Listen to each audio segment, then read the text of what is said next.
Hey friends, in this video I'm going to show you how to draw a cute little teddy bear. I named mine New Year's Teddy just because I have a birthday around New Year's, I love the celebrations, and there's a few presents involved. You can add any accessory or background you want to your teddy. Maybe you want a winter wonderland, maybe a ballerina, maybe just a really simple pencil sketch. Classic, awesome. It's up to you. To begin, I am going to use a pencil and then trace my final work with my Sharpie because I like being able to work on my mistakes and refine my lines as I go. When you're working with a pencil, I highly recommend, tip number 1, hold it gently. Don't grip it super tight. You'll hurt your wrist and you'll reduce your range of motion. Have a slow flow feel to your pencil grip. Tip number 2, try to use the side of your pencil versus the actual point. The point is much harder to erase because you can press a lot harder. Try using the side like you're almost rubbing your pencil. The main kind of line I'm going to use for my bear is an arch. There's arches everywhere. So that's that. Let's begin. I'm going to start by finding the halfway point of my paper right around here and moving up about maybe 3 fingers above halfway point. And I'm going to draw my first arch. This is the top of Teddy's head, right about here-ish. All right, and I'm practicing going back and forth. All right, I am ready. Here we go. Lovely. If you want to add some little fuzzies on top of Teddy's head, go for it. Have a little zigzag line. You can always erase these lines now or after you trace with a black marker. For the head, we're going to do a giant U shape or a smile line, an upside down arch like this, okay? Again, I highly recommend practice with your finger first. Get warmed up.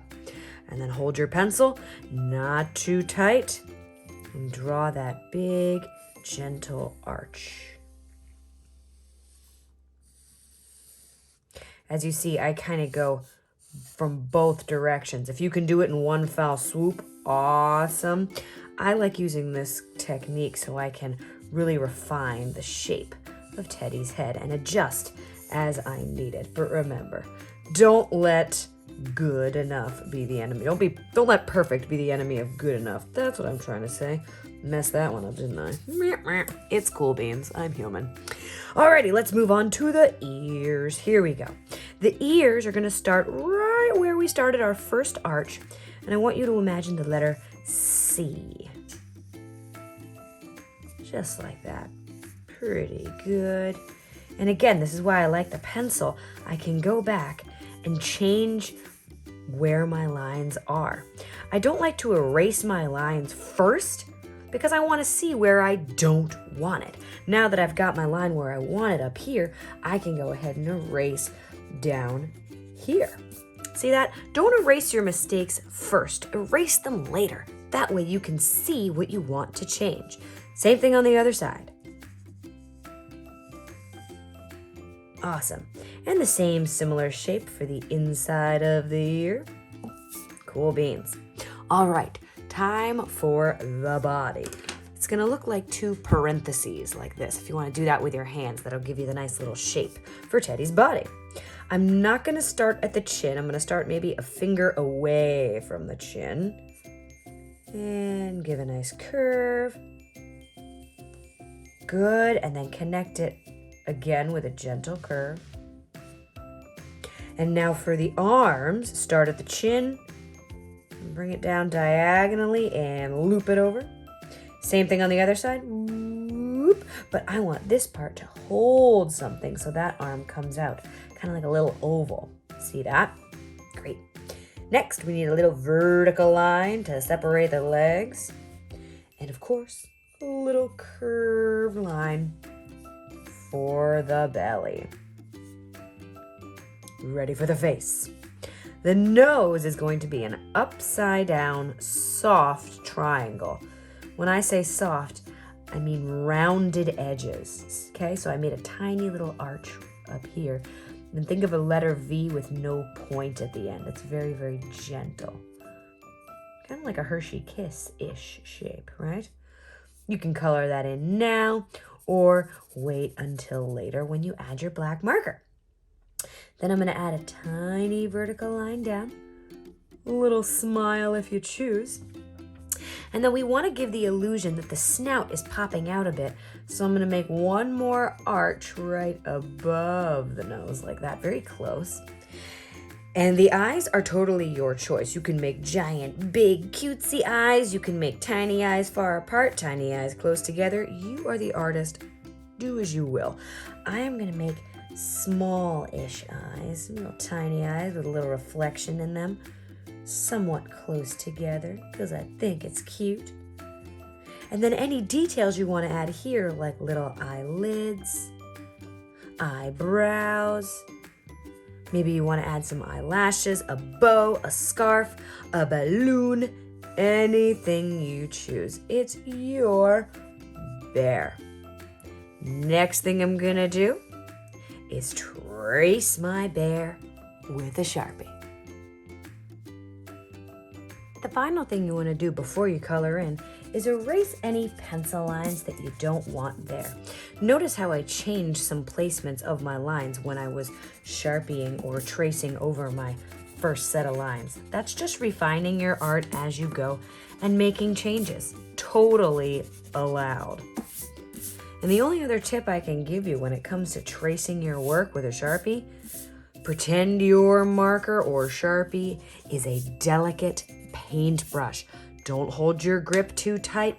Make sure it's smooth and gentle. Next, it's time to color in. I like giving a cool shade effect, and the way I do that is I choose 3 shades of any color that I want to color my bear. I think I'm going to stick with brown for this one. And I start by coloring the whole bear one color, the lightest brown I have. So I have light, medium, and dark. If you want a purple bear, grab a light, medium, and dark purple. If you don't have 3 colors of purple, you can play with the pressure. Light pressure creates a light color. Harder pressure will create that darker shade. You can also use analogous colors that are similar and next to each other on the color wheel. Let's say maybe some pinks, magenta, and purple to be your light, medium, and dark. Here we go. First step, a light layer of my lightest shade of brown.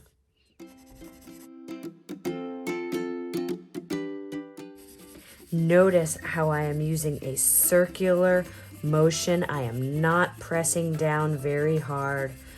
I'm using small sections to fill in the whole bear. Because if I try to color the whole thing like this, it's gonna look far more scribbly and uneven. And I want there to be an even texture and color to my bear. Alrighty, now that I have added my first layer, let's quickly go over how I would make this shadowed effect around the edges with just one color, because some of us only have one color, and that's cool beans. Remember how I said if you press lightly, you'll get a light shade. If you press a little darker, you'll get a darker shade. So I'm going back over and just pressing a little harder, not much. It's a layered effect. That's what does the trick. See how I did that there? See how it pops a little bit? Yep, I'll do the same thing on the other side, and then we'll move on to the medium brown.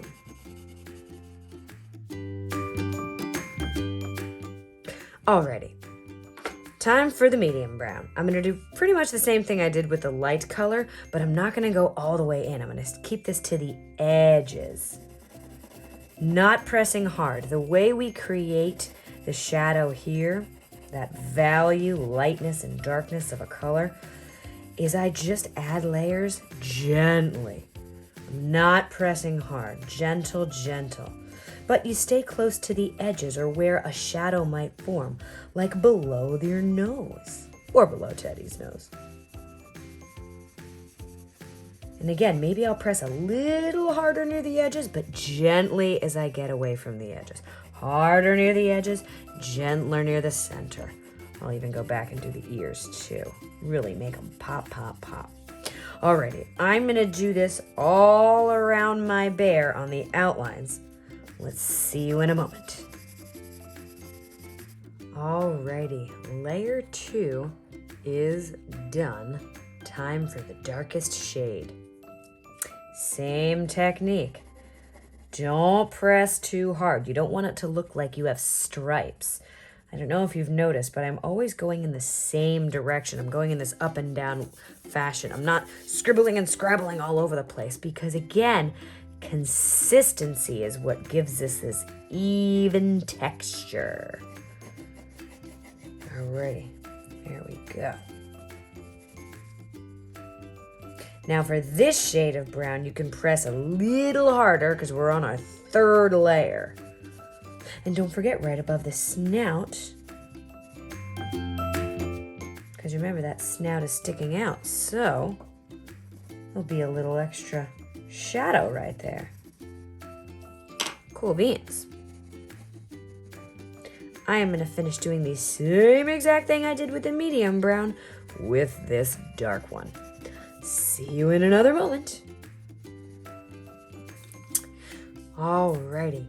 The last step, if you're feeling super bold, you can take black and, like as though it's a feather, light as a feather, press light as a feather. Can't stress that enough, light as a feather. You can add a very, very, very gentle layer of black right around the edges. Again, that circular motion. This will give your bear lots of pop, that final darkest shade. This is totally optional. You don't have to, but I love the pop it gives, so I'm going for it. Right under the nose, and I'll check back in when I am finished. And there you have it. There's my cutie patootie teddy. Remember, you can always go in and add more accessories. Draw a little diamond or a square with lines around it to make a patch. Add a scarf, a bow, a winter hat, something in the background. A little tutu, accessories by the side. Anything you want. It's your teddy. Start with the basic body and see where your journey takes you. Happy creating!